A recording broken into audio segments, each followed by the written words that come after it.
Hi everyone, Max here. Thanks for watching this far. What a weird time we're in. I'm shooting this from home. Perhaps not the best time to be launching a new product. To be honest, I'm a bit nervous.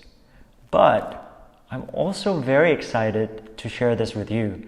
I've been working on this product for the last 3 years and I cannot wait for you to see it. Meet Teno. It is a beautifully crafted bowl sculpture made of natural sand. When cracked open, it reveals soft, warm light that you can control with a tap. When fully open, it's a powerful speaker releasing a rich sound that you can control through touch.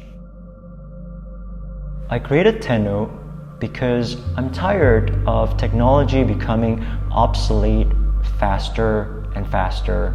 I want something that is long-lasting and perhaps become nicer over time.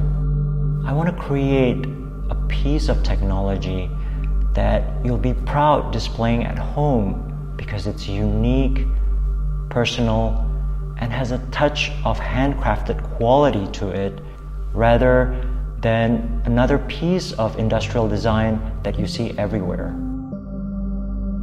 Through my travels to Japan, I became fascinated with this concept of kintsugi, where you put together broken parts of an object rather than throwing them away. Teno is very much inspired by this notion of hanging on to the few precious pieces that you have at home. The technology is unexpectedly revealed as you break the object and piece it back together. Almost magical. Through touch, Teno comes alive.